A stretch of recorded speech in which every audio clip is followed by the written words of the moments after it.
At his funeral, strangers claimed to be his real family. The will left it all to me, but no amount of money could erase the betrayal. One moment I was mourning the love of my twilight years.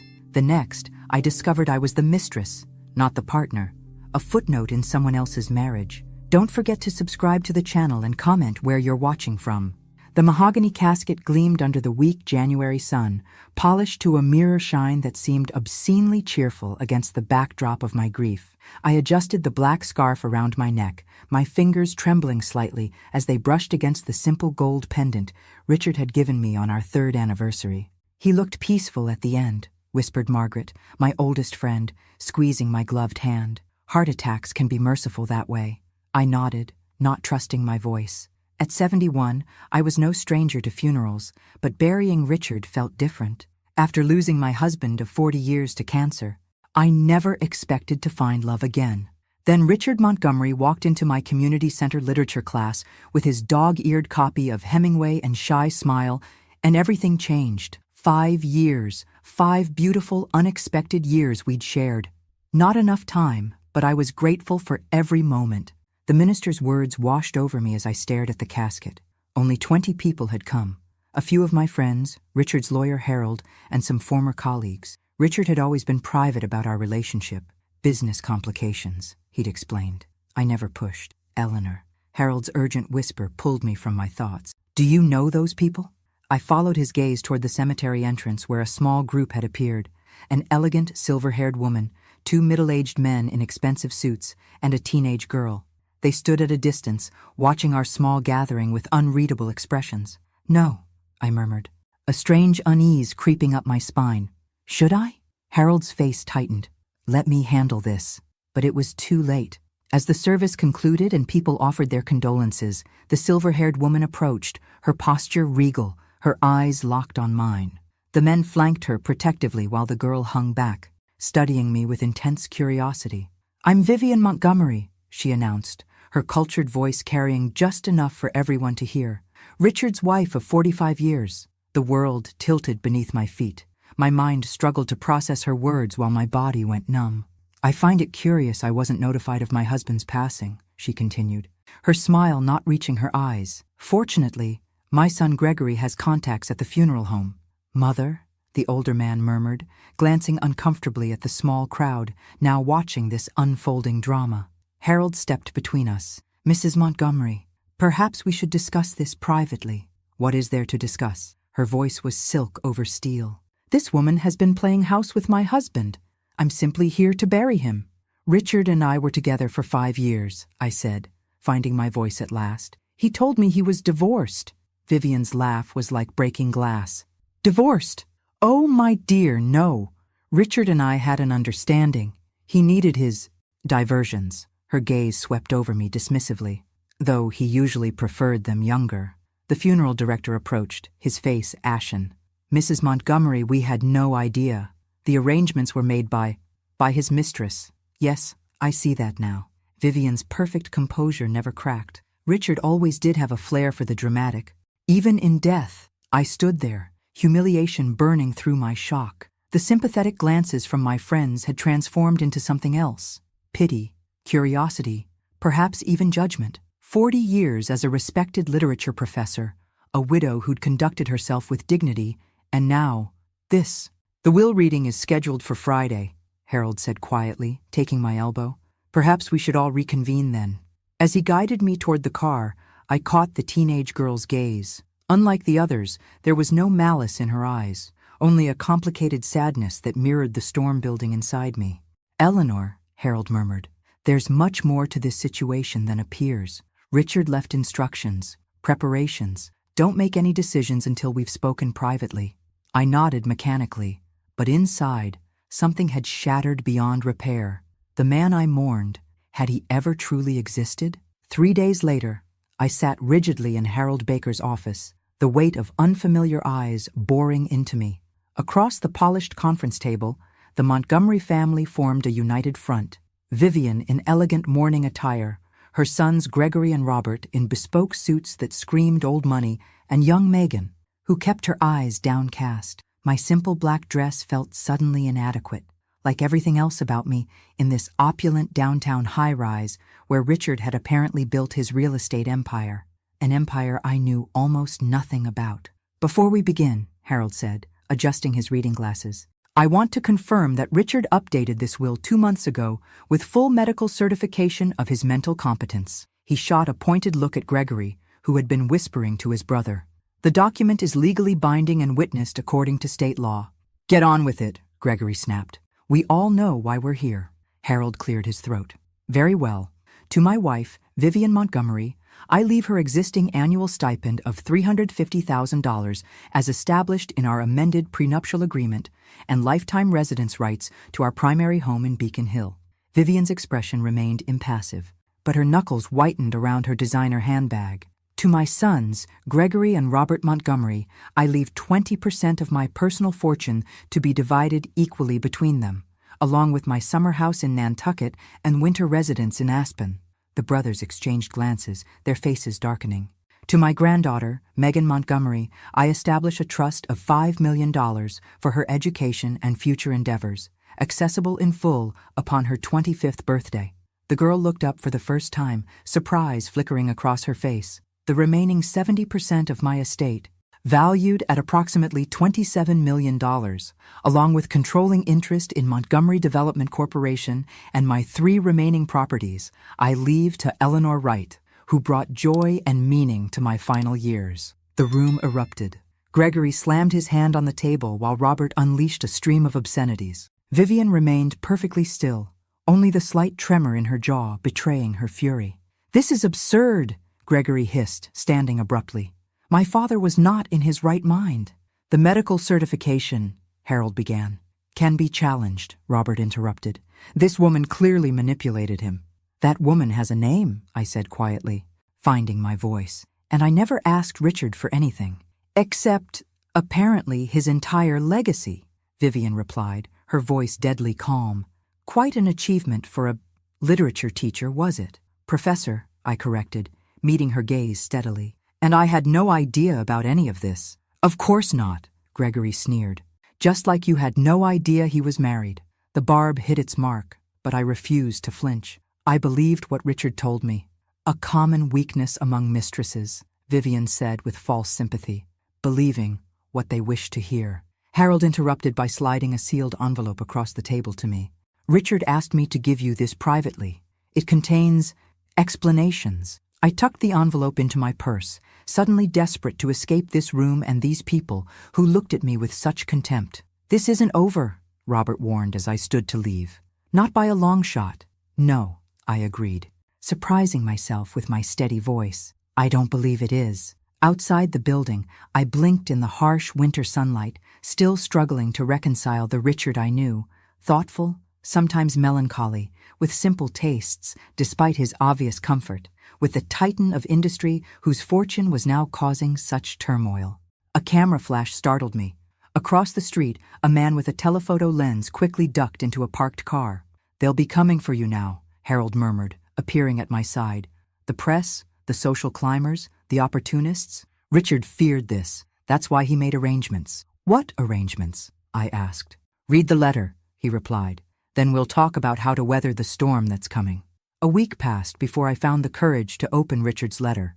I sat at my modest writing desk in the apartment where we'd spent countless evenings discussing books and sharing quiet dinners. He'd offered many times to move me into his penthouse, a residence I now knew he shared with Vivian when not with me. My hands trembled as I broke the seal on the heavy cream envelope. 3 pages of familiar handwriting spilled out, along with a small key. "My dearest Eleanor, by now you know the truth I was too cowardly to share. I've lived a fractured life, divided between obligation and desire, between the family I was bound to and the woman who truly saw me. Vivian and I haven't functioned as true partners for over 30 years. Our marriage became a business arrangement decades ago, maintained for social appearances and complex financial entanglements that I lacked the courage to sever. I tried to divorce her 3 times. Each attempt was met with threats to expose irregularities in the early years of my business that would have destroyed not just me, but hundreds of employees who depended on the company. I chose protection over honesty, a choice I've paid for with my integrity. When I met you, I was already living separate lives between Boston and Chicago. The division existed long before you. You weren't the other woman. You were the only authentic relationship I had.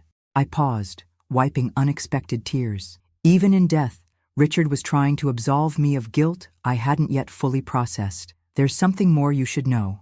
I have reason to believe neither Gregory nor Robert are my biological sons. Vivian admitted to affairs during our early marriage. I raised them as my own regardless, providing them every advantage. But their character flaws, the entitlement, the coldness, I've always wondered if these traits reflected their true parentage. 10 years ago, I established substantial trusts for both sons, accessible when they turn 50. They know nothing of these funds. Their financial recklessness concerned me too much to tell them. I've instructed Harold to protect you. The family will contest the will, claiming I was mentally incompetent or unduly influenced. The enclosed key opens a safety deposit box at First Commonwealth Bank containing documentation that proves otherwise. Medical examinations, correspondence, video recordings of our discussions about my estate planning. Please forgive me, Eleanor. I found real love with you, but my cowardice prevented me from giving you the honest life you deserved. In death, I hope to provide what I couldn't in life: security, recognition, and the truth. With all my love, Richard. I set the letter down, emotions warring within me. Anger at his deception competed with lingering love and newfound pity for a man trapped in a cage, partly of his own making. My phone chimed with an incoming email. The subject line sent ice through my veins. Notice of will contest, Montgomery Estate.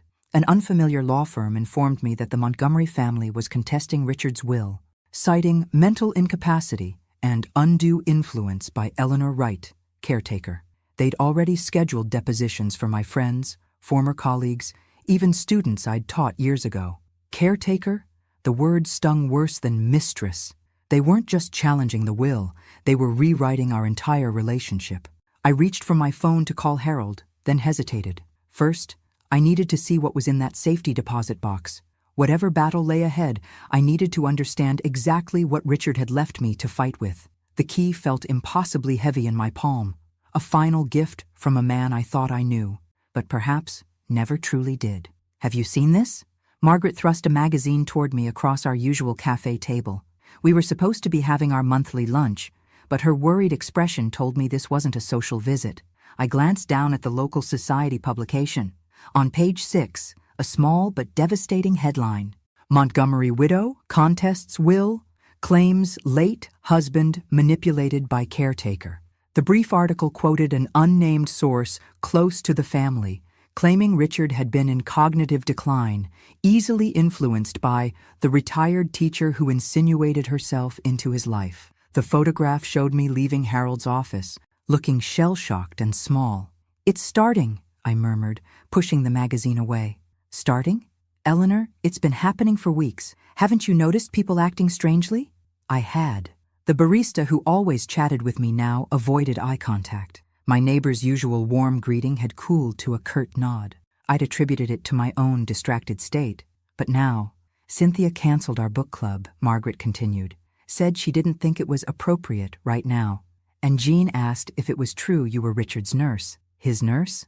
The absurdity might have made me laugh if the pain weren't so sharp. We met in my literature seminar. He was a student, for God's sake. They're painting you as an opportunist, Ellie. A gold digger who targeted a vulnerable widower. Richard wasn't a widower, I said bitterly. He was very much married. Margaret reached across the table. You didn't know that. It doesn't matter what I knew. It only matters what people believe. My voice sounded hollow even to my own ears. The Montgomery name carries weight in this city. My phone rang. The private school where I'd taught for 40 years before retirement. The director's voice was carefully neutral. Eleanor, I'm calling about the alumni reception next month. Given the current situation, we think it might be best if you didn't attend this year. My grip tightened on the phone. The current situation? The publicity. We've received calls from concerned board members and parents. Nothing personal, you understand. But the school's reputation? Nothing personal. Just my character being assassinated, my life's work being erased by whispers and innuendo. I understand perfectly, I said, ending the call. Margaret watched me with concern. What are you going to do? What could I do? Fight the collective power of a wealthy family with decades of social connections? Challenge the narrative already taking root that I was a predatory gold digger? That afternoon, I met with Harold in a private room at his club rather than his office. "They're moving faster than I expected," he admitted, reviewing the growing collection of tabloid mentions and social media comments. "Vivian has always been ruthlessly efficient. They're making me into a villain," I said, my voice cracking slightly. "Everything I've worked for, my reputation," "Which is precisely what they want," Harold interrupted.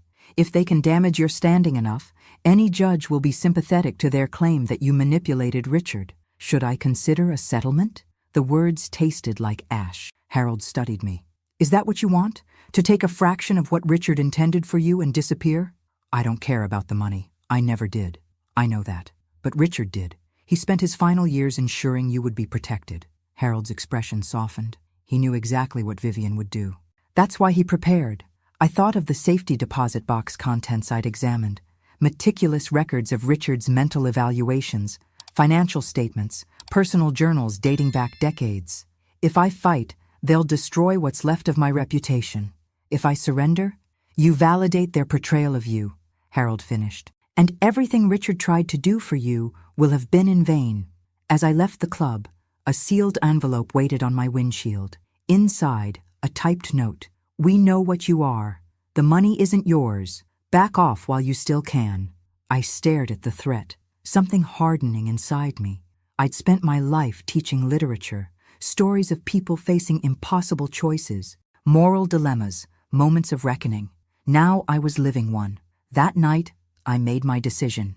Not out of greed or pride, but something deeper, a responsibility to the truth, however complicated and painful it might be. The cabin in Maine appeared exactly as I remembered from our weekend retreats. A simple cedar structure nestled among towering pines, overlooking a small private lake. Richard had purchased it quietly 3 years ago, putting the deed solely in my name as a gift. "Something that's just ours," he'd said. Now I understood it had been more than a romantic gesture. It was an escape route. The gravel crunched under my tires as I parked, checking once more that I hadn't been followed. I'd told no one of my departure, not even Harold.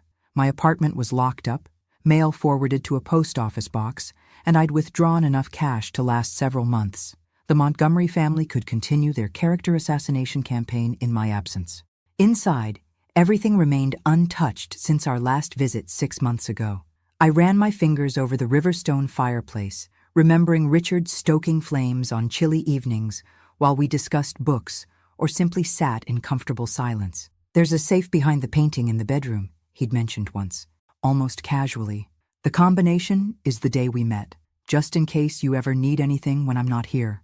I'd thought nothing of it then.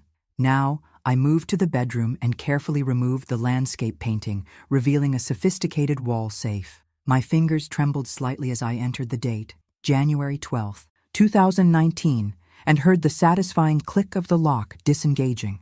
Inside, I found neatly organized folders, external hard drives, and a leather-bound journal. The first folder contained photographs, Richard and Vivian at various social functions over decades, their smiles growing progressively more fixed with time. Then came financial records, meticulously annotated by Richard's hand, tracking unusual transactions and discrepancies dating back 15 years. The journal entries began in 2010, documenting in Richard's precise handwriting his growing suspicions about financial irregularities in the company divisions managed by his sons. He'd hired forensic accountants disguised as regular auditors. They found evidence of funds being diverted to offshore accounts, clients being overbilled, and regulatory corners being cut. Most disturbing were the transcripts of recorded conversations between Vivian and Gregory, discussing how to conceal these activities from Richard. "He's getting too interested in the Westlake project numbers," Gregory had said. "We need to distract him." "Leave your father to me," Vivian had replied. "I've managed him for 40 years. My stomach turned as I realized the extent of the manipulation. Richard hadn't just been unloved in his marriage. He'd been actively undermined by his own family, kept occupied with busy work projects while they siphoned millions from his company. A separate folder labeled Contingency contained enough evidence to not only win any will contest, but potentially trigger criminal investigations. Bank statements, offshore account numbers, copies of falsified reports presented to Richard and the board of directors. As days turned into weeks, I methodically reviewed everything, creating a chronology of deception spanning decades. The Richard portrayed in these documents was not the confident businessman the world saw, but a man increasingly isolated within his own family, seeking escape in Chicago, where he'd established a separate life with me. In one journal entry from 2021, he wrote, "Eleanor represents everything authentic I've lost: intellectual curiosity, genuine connection, the simple joy of being truly seen. With her, I'm not the Montgomery fortune or the company founder. I'm just Richard, a man with opinions about Hemingway and a weakness for jazz." Tears blurred my vision as I read his private thoughts, understanding at last the weight he'd carried. His deception toward me, never revealing his marriage, seemed almost a desperate attempt to preserve the one uncomplicated relationship in his life. A knock at the door startled me from my research. My heart pounded as I peered through the window, expecting Vivian's hired investigators. Instead, Harold Baker stood on the porch, looking relieved when I opened the door. "Thank God," he said. "Richard made me promise to check on you if you disappeared. Are you all right?" I gestured to the documents spread across the dining table. "I'm learning who my partner really was. They've escalated beyond what even I expected," Harold said, spreading newspaper clippings across the cabin's dining table. 3 months had passed since Richard's funeral, and the Montgomery family's campaign against me had intensified. I scanned the headlines. Montgomery heir claims father was mentally compromised, and family friends question relationship between tycoon and former teacher. "They've hired Blackridge Partners," Harold continued, referring to a notorious crisis management firm. "They're building a narrative that Richard was experiencing early dementia, making him susceptible to influence.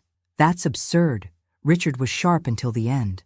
They've produced 3 former employees willing to testify otherwise. People can be persuaded to remember things differently when enough money is involved." I pinched the bridge of my nose, fighting a headache. "And my reputation?" Harold's expression softened. "They've been thorough. Former students interviewed about whether you showed predatory tendencies. Colleagues questioned about your financial situation before meeting Richard. And let me guess, they've implied I was desperate, more or less. Your modest lifestyle is being framed as motivation for targeting a wealthy widower." "He wasn't a widower," I said automatically, the familiar pain resurfacing. Harold nodded, then gestured to the documents we'd organized. "You found enough here to counter their claims about Richard's mental state. The question is, how do we use it?" I rose and moved to the window, watching pine branches sway in the spring breeze. "I've been thinking about that. What did Richard want? For you to have financial security and recognition of your place in his life." "Yes, but more than that." I turned back to Harold. "These journals show a man who protected his company and employees above all else. He could have exposed Gregory and Robert years ago, but he feared the collateral damage." Harold studied me. "What are you suggesting?" "A different approach. Not a scorched earth counterattack, but something more strategic." Over the next hours, we outlined a plan.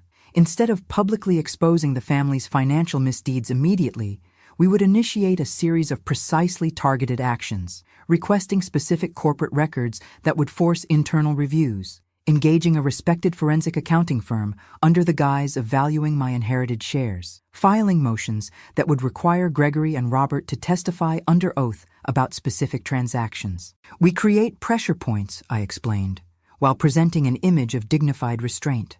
"Let them be the aggressors while we appear reasonable." Harold looked impressed. "Literature professor indeed.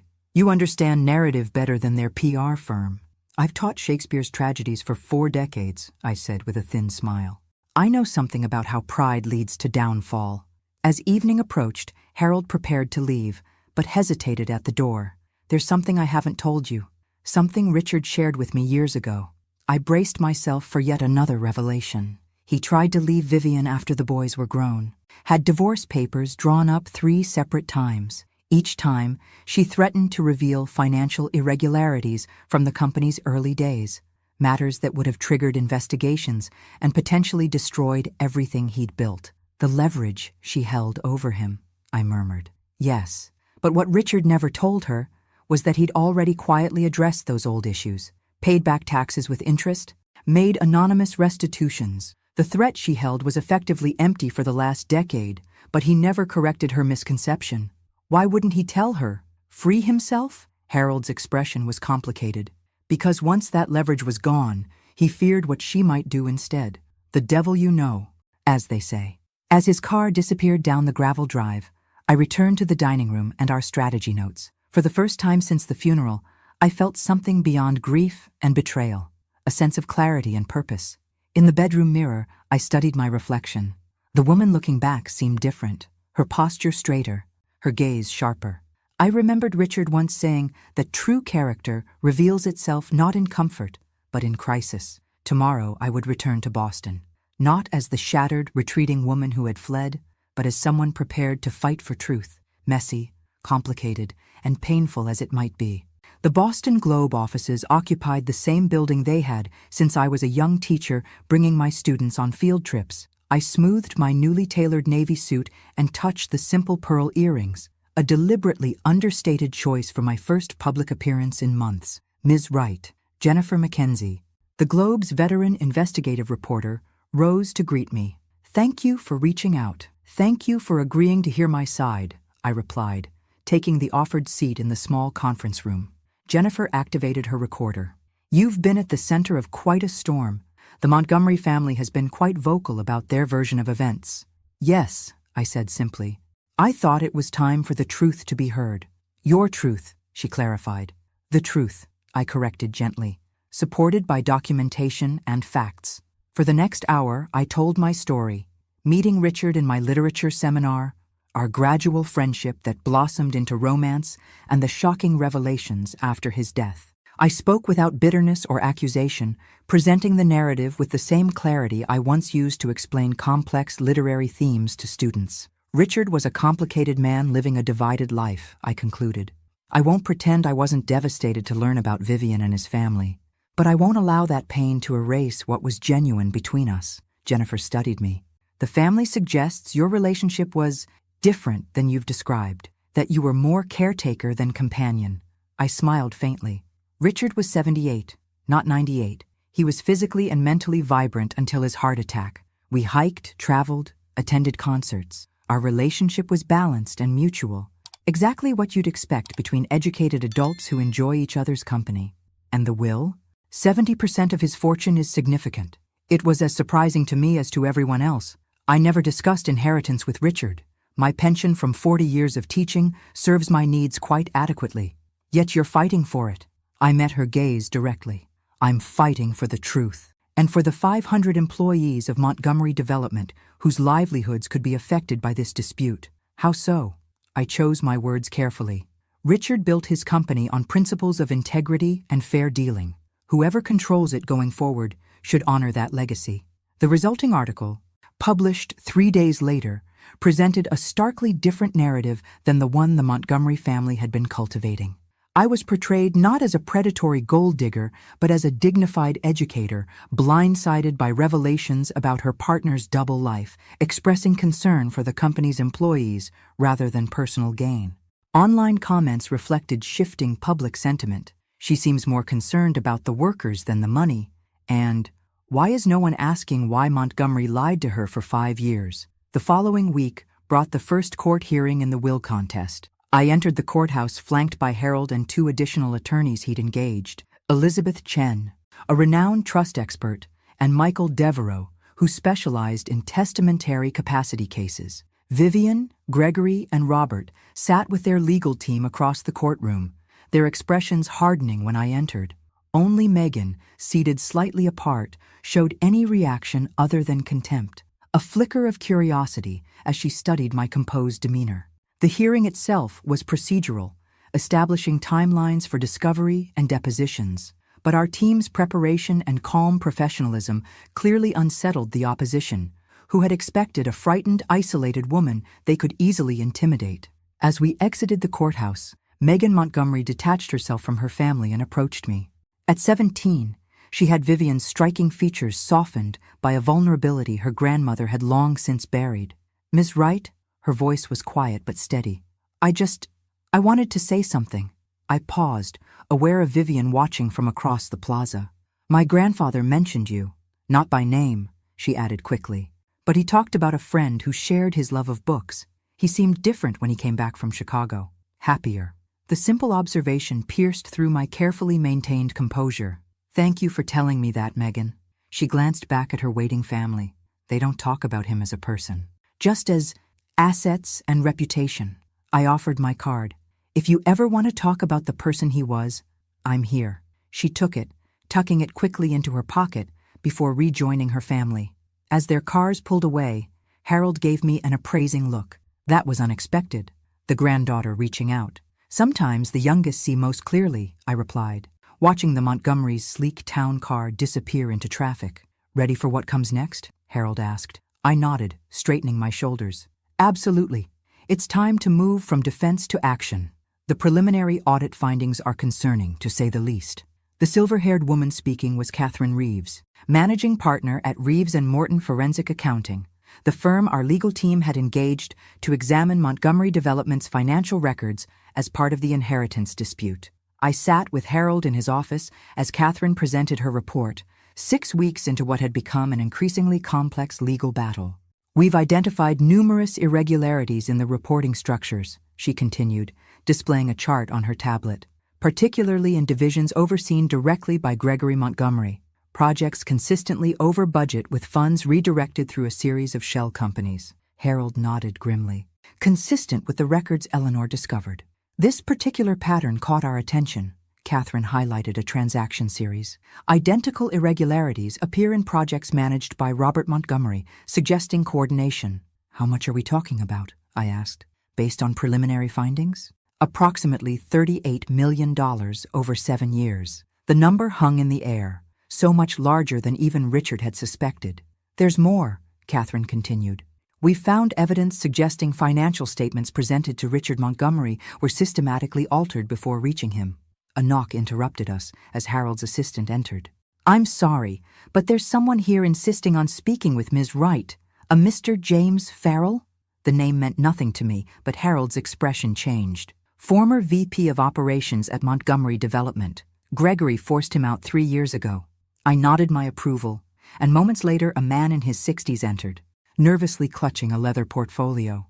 "Ms. Wright?" he began without preamble. "I've been following the dispute in the news. There are things you should know about how the company has been operated." Over the next hour, James Farrell detailed a disturbing pattern. Projects manipulated to generate excessive costs, vendors pressured to produce dual invoices, and regulatory corners cut to maximize profits. Most damning was his account of trying to alert Richard to these issues. "I compiled a report for Mr. Montgomery," Farrell explained, opening his portfolio to reveal documents. "Detailed everything I'd found, but he never received it." "How can you be sure?" Harold asked. "Because Gregory intercepted it, called me into his office the next day, said my disloyalty was unacceptable. I was terminated with a severance package contingent on a strict non-disclosure agreement." Farrell's hands trembled slightly.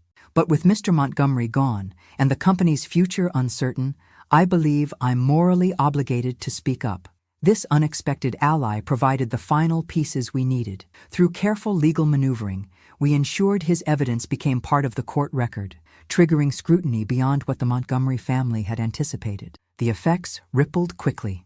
At an emergency board meeting the following week, Gregory faced uncomfortable questions about discrepancies in the Westlake Development Project. Witnesses reported him becoming defensive, even hostile, accusing board members of disloyalty and sabotage. Robert, meanwhile, began distancing himself from financial decisions, claiming his role had focused on client relationships while Gregory managed the numbers. This transparent attempt to avoid responsibility created the first visible fracture between the brothers. I monitored these developments from a distance, never directly engaging, but ensuring our legal team strategically introduced evidence that widened these cracks. The Montgomery family had expected to fight a simple will contest against a single opponent. Instead, they found themselves battling internal divisions and external investigations. 2 days after the board meeting, a private investigator we'd hired reported observing a heated argument between Vivian and Gregory in the parking garage of the Montgomery building. Though we couldn't hear the exchange, the body language told the story.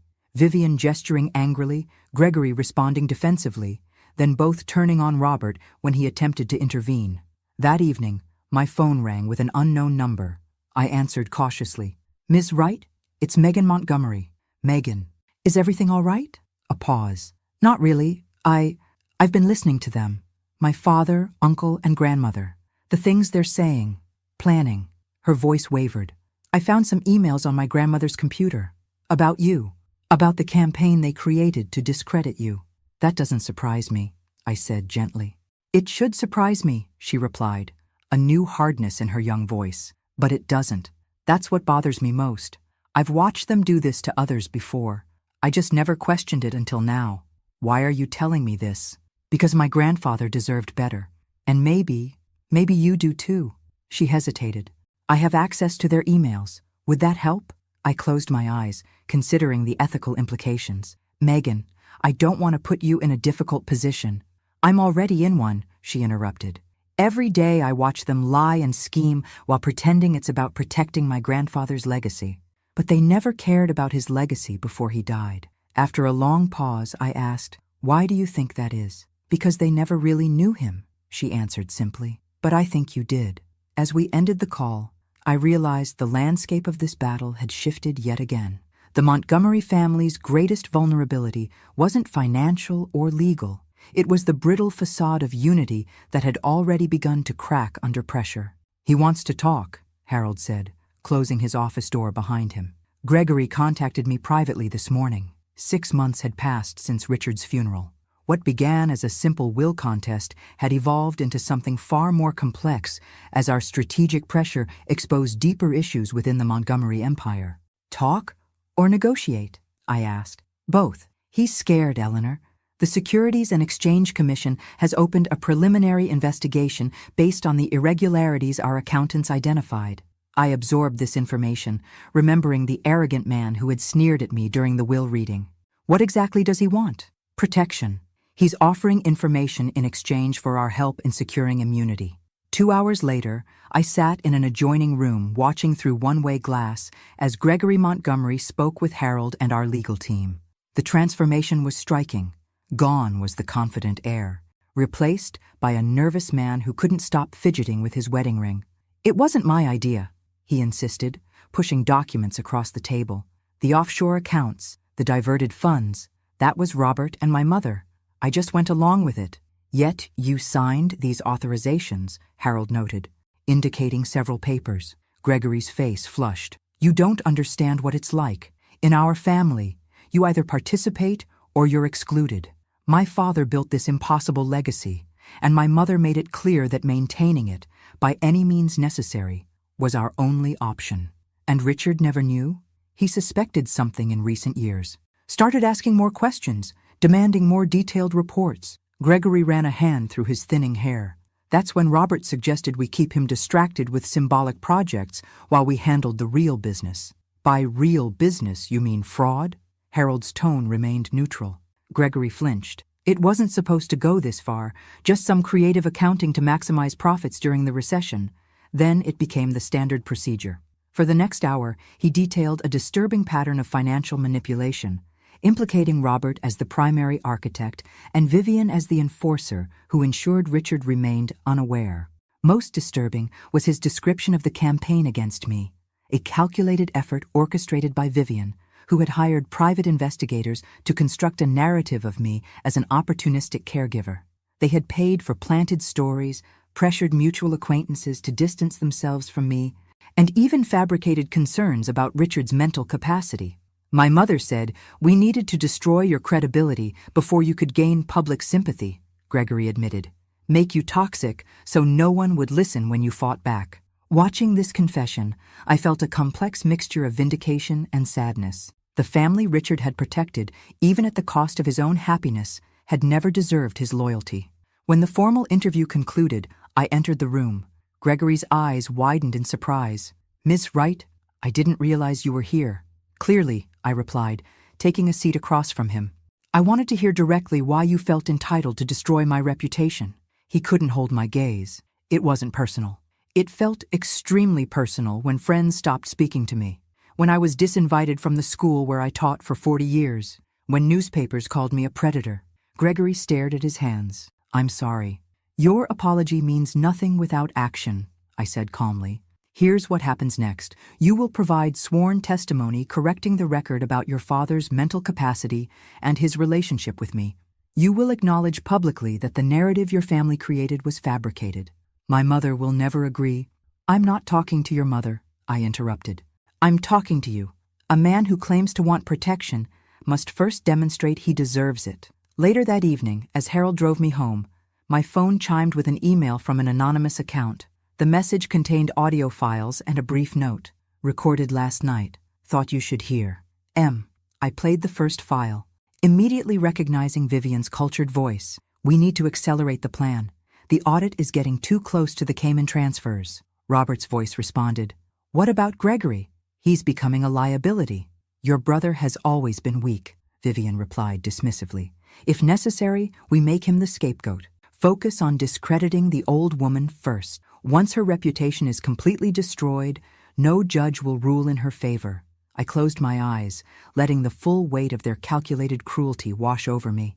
When I opened them again, my resolve had hardened into something unbreakable. Harold, I said quietly, I think it's time for phase 2. Are you certain? Once we move forward with this approach, there's no going back. I thought of Richard's journals, of his trapped existence between obligation and truth, of the decades he lost to Vivian's manipulation. I'm certain, I replied. No more hiding, no more fear. It's time for the complete truth to come out. The press conference room at the Fairmont Hotel buzzed with anticipation. Financial reporters, local news crews, and society columnists filled the seats, drawn by the cryptic invitation promising significant developments in the Montgomery estate dispute. I sat in the adjoining preparation room, watching the monitor as Gregory Montgomery approached the podium, flanked by his attorney and our legal team. His hand trembled slightly as he adjusted the microphone. Good morning, he began, voice unsteady. I've called this press conference to correct certain misrepresentations regarding my late father, Richard Montgomery, and his relationship with Eleanor Wright. The room quieted as reporters sensed this wasn't the usual corporate statement. Contrary to previous claims made by myself and other family members, my father was of completely sound mind until his death. The suggestion that he suffered cognitive decline or was unduly influenced is false, a narrative we created to contest his will. Murmurs rippled through the audience. Furthermore, I must clarify that Ms. Wright was never my father's caregiver, but his companion in a relationship that brought him genuine happiness in his final years. The characterization of her as an opportunist was, he paused, swallowing hard, deliberately fabricated to discredit her. Gregory continued, acknowledging his participation in financial irregularities within Montgomery Development and announcing his cooperation with ongoing investigations. He concluded by publicly apologizing to me for a calculated campaign to destroy the reputation of a woman whose only crime was bringing joy to my father's life. As he stepped away from the podium, the room erupted with questions. Our lead attorney stepped forward to field them, while Gregory was escorted out a side door. Watching on the monitor, I felt no triumph, only a weary relief that the truth was finally emerging. The aftermath was swift and dramatic. Montgomery Development stock plummeted as investors reacted to revelations of financial misconduct. Robert, blindsided by his brother's confession, held a competing press conference the following day, vehemently denying knowledge of any wrongdoing and threatening to sue Gregory for defamation. My brother has clearly suffered a breakdown, he told reporters. His allegations are the desperate attempts of a guilty man to divert attention from his own actions. This fraternal civil war played out across Boston media, with former employees and business associates coming forward with their own accounts of the company's toxic culture. The carefully constructed Montgomery family image crumbled as decades of suppressed resentments and questionable practices came to light. Vivian maintained public silence until the third day, when the pressure became too great. During a hastily arranged interview with a sympathetic local news anchor, she attempted to portray herself as a devoted wife, blindsided by her husband's betrayal and her son's deception. Richard's relationship with this woman was clearly a midlife crisis that extended into his senior years, she claimed, her usual composure showing cracks. As for Gregory's ridiculous allegations, I can only assume he's being manipulated by outside forces. The interview backfired spectacularly when the anchor, sensing a ratings opportunity, pressed harder than expected about financial discrepancies and Vivian's role in managing family affairs. Her facade cracked completely when asked directly about evidence suggesting she had orchestrated the campaign against me. "That woman destroyed my family," she snapped, abandoning her script. 45 years I gave to Richard, to building the Montgomery name, and he leaves our legacy to his mistress?" The raw bitterness in her voice revealed more than any carefully crafted statement could have. By evening, clips of her outburst circulated widely, accompanied by side-by-side comparisons with my Measured Globe interview. 3 days later, as the crisis reached its peak, I received an urgent call from Megan. "Grandmother's in the hospital," she said, her voice tight with stress. "She collapsed during a meeting with the family lawyers. They're saying it was a stroke." "I'm so sorry, Megan," I said sincerely. "Is there anything I can do?" A pause. "Actually, yes. She's asking to see you." The hospital room was eerily quiet, except for the steady beeping of monitors. Vivian Montgomery looked diminished against the white sheets, her right side weakened by the stroke, but her eyes remained sharp as I entered. Megan squeezed my hand before leaving us alone, closing the door softly behind her. "You won," Vivian said finally, her speech slightly slurred. "Congratulations. This was never about winning," I replied, taking a seat beside the bed. "Wasn't it?" Her laugh was bitter. "You get his money, his company, his legacy. I get the truth, Vivian. That's all I ever wanted." She studied me with narrowed eyes. "How did you do it? What evidence did Richard leave you?" "Enough," I said simply, though I didn't use the most damaging parts. "Why not? You could have destroyed us completely." I considered my answer carefully. "Because Richard spent his life protecting the company and its employees. Exposing everything would have hurt innocent people." Vivian's expression shifted subtly, a flicker of something, not quite respect, but perhaps recognition, crossing her face. "He kept a photograph of you and the boys," I said, placing a small envelope on her bedside table. "From a sailing trip, I believe. It was among his private papers." Her hand moved toward it, then stopped. "Why give this to me?" "Because despite everything, it mattered to him. He kept it all these years." As I rose to leave, Vivian spoke again, her voice softer. "He was never going to choose, you know. Between his worlds, he didn't have the courage." "Perhaps," I acknowledged, "or perhaps he simply valued different things than you thought he should." In the hallway, Megan waited anxiously. "What did she say to you?" "Nothing I didn't already know," I replied, suddenly exhausted by the weight of it all. "The past cannot be changed, Megan. We can only decide what to do with the future." She nodded slowly, wisdom beyond her years in her eyes. "That's what Grandpa used to say." The courthouse steps gleamed in the autumn sunlight as I emerged, Harold and our legal team flanking me protectively. After 10 months of legal battles, expert testimonies, and financial investigations, Judge Harriet Coleman had delivered her ruling. Richard Montgomery's will would stand as written, with no modifications. Reporters clustered at the bottom of the steps, shouting questions as we descended. "Ms. Wright, how does it feel to be vindicated? What are your plans for Montgomery development? Will you pursue criminal charges against the family?" Harold stepped forward. "My client is grateful for Judge Coleman's thorough consideration of the evidence. This ruling confirms what we've maintained throughout. Richard Montgomery was of sound mind and made his wishes clear. Ms. Wright intends to honor those wishes with the respect they deserve." I nodded in agreement, maintaining the dignified silence I'd cultivated throughout the proceedings. The media had labeled it elegant restraint, but in truth, I simply found no satisfaction in public statements. The victory felt hollow against the backdrop of the past year's revelations. Back in Harold's office, we reviewed the practical implications of the decision. Montgomery Development remained under court-appointed management while various financial investigations continued, but I now had clear authority to determine its future direction. "The SEC has reached a preliminary agreement with Gregory," Harold explained. "His cooperation has earned him considerable leniency, probation, financial penalties, and community service rather than incarceration. And Robert? Less fortunate. His attempts to blame everything on Gregory backfired when evidence proved he was actually the primary architect of the financial schemes. He's negotiating a plea deal, but some jail time seems inevitable." I nodded, feeling no vindication at Robert's downfall. "What about the employees?" "Nervous but stable for now. The court-appointed management team has done a good job maintaining operations despite the turmoil. The weeks following the ruling brought a flurry of decisions and transitions. I established residence in one of Richard's properties, not the mansion he had shared with Vivian, but a smaller waterfront home where we had spent weekends together. From there, I began the process of fulfilling what I now understood to be my responsibility to Richard's legacy. I assembled a transition team of respected industry veterans to stabilize Montgomery development, implementing governance reforms to prevent future misconduct. Though I maintained legal control, I deliberately distanced myself from day-to-day operations, focusing instead on establishing ethical guidelines and employee protections. Throughout this period, my relationship with Megan deepened into something neither of us had anticipated. Her weekly visits became a bright spot in the otherwise exhausting process of untangling Richard's complex affairs. "Dad's accepting the plea deal," she told me one afternoon as we walked along the harbor. 3 years with eligibility for early release after 18 months. "How do you feel about that?" I asked. She shrugged, kicking at a pebble.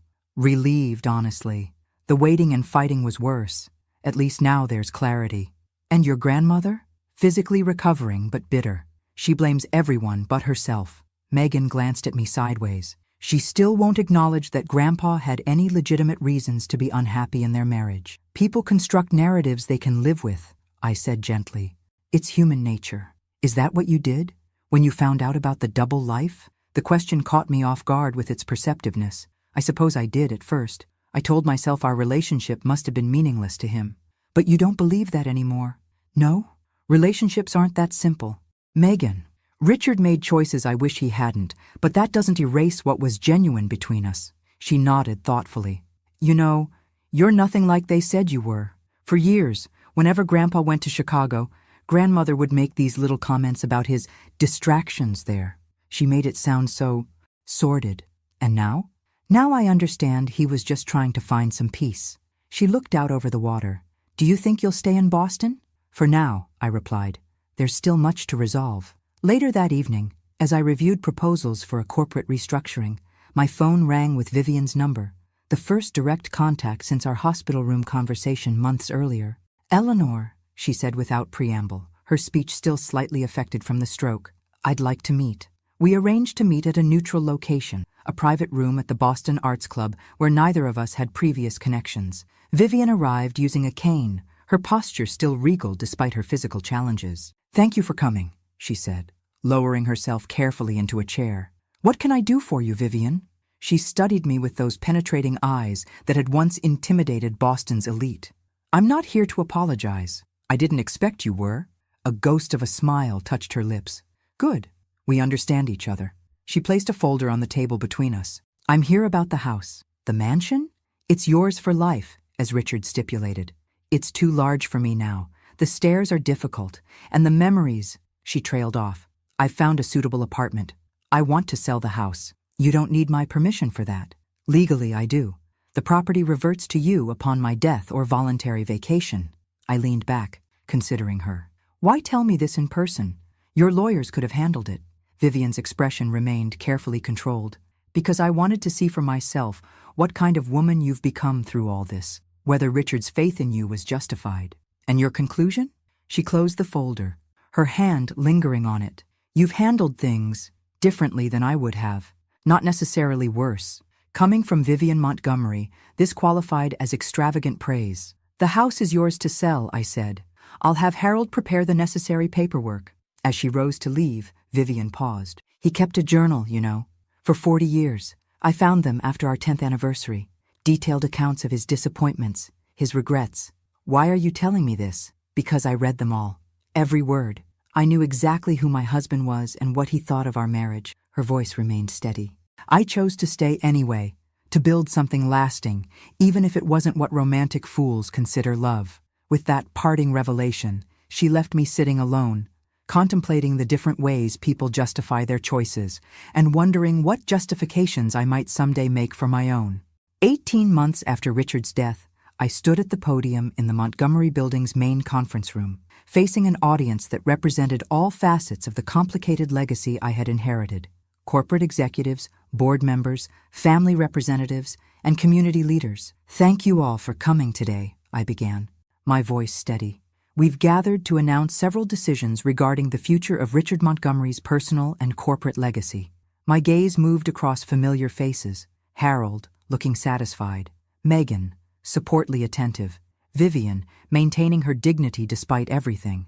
Gregory, humbled by his legal troubles. And Robert, recently released for this event from his minimum security confinement. First, I'm pleased to announce the establishment of the Richard Montgomery Foundation, dedicated to causes that matter deeply to Richard: educational opportunities for seniors and legal aid for victims of financial exploitation.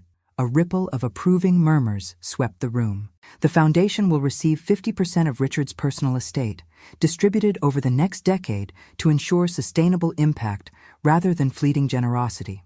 I detailed the corporate restructuring that would protect jobs while implementing transparent governance. The professional management team I'd assembled had already stabilized operations, and today's announcement formalized their continued role. Finally, I continued, I want to address some personal provisions.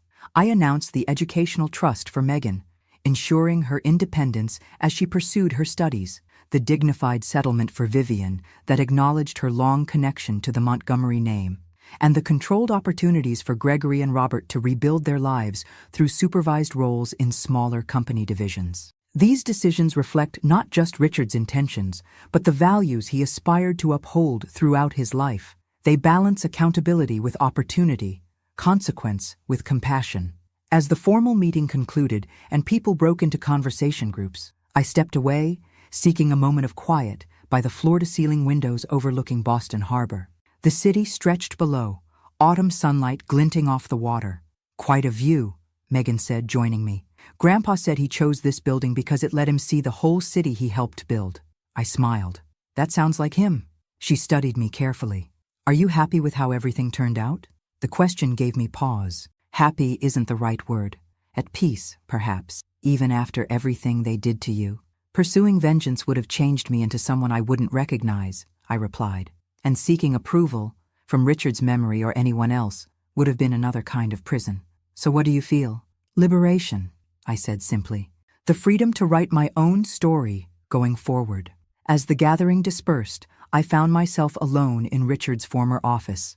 I'd avoided this space until now, unwilling to confront the physical reminder of his compartmentalized life. The room had been cleared of personal items, but something of his presence remained in the carefully chosen artwork and the worn leather chair behind the imposing desk. I crossed to the window, where he must have stood countless times, looking out at the city. The ring he'd given me, now worn on my right hand instead of my left, caught the light as I raised my hand to the glass. Goodbye, Richard, I whispered. That evening, I hosted a small dinner at my home, the waterfront property I'd decided to keep while donating the others. Harold and his wife attended, along with Margaret and 2 other friends who had stood by me throughout the ordeal. Megan came too, having gradually become a surrogate granddaughter of sorts. As conversation flowed around my dining table, I found myself observing rather than participating, struck by how much had changed. The woman who had once defined herself as a professor, then as Richard's partner, and briefly as his betrayed mistress, had become something else entirely, someone defined by her own choices and principles. Later, as the gathering wound down, Megan helped me clear dishes in the kitchen. I've decided on my major, she announced. Business ethics and corporate governance. I raised an eyebrow. Influenced by recent events, I imagine? Someone needs to prevent the next generation of Montgomerys from following the old patterns, she said with unexpected conviction. An admirable goal. She hesitated, then asked, would you consider being on the advisory board for the new ethics center at my university? They're looking for people with real-world experience. I'm hardly a business expert, Megan. No, but you've navigated one of the most complex corporate ethics cases in Boston history without losing yourself in the process. She smiled. That's exactly the perspective students need to hear. After my guests departed, I walked alone along the shoreline path behind the house. The night was clear, stars reflecting on the gentle waves. In the distance, the lights of Boston created a glittering panorama, the city where I'd spent my entire life, yet somehow felt like I was seeing with new eyes. At 73, I found myself contemplating beginnings rather than endings. The foundation work would occupy much of my time, but I'd also accepted an invitation to teach a seminar on ethics in literature at my former school, a symbolic reclaiming of the professional identity that had been temporarily obscured. The ring on my right hand caught moonlight as I reached the end of the path. I twisted it thoughtfully, remembering Richard's face when he'd given it to me. Hopeful, tender, complicated. For a moment I considered removing it, making the symbolic break complete. Instead, I left it where it was, not as a reminder of being the other woman, but as a marker of a journey that had ultimately led me back to myself. Thanks for listening. Don't forget to subscribe and feel free to share your story in the comments. Your voice matters.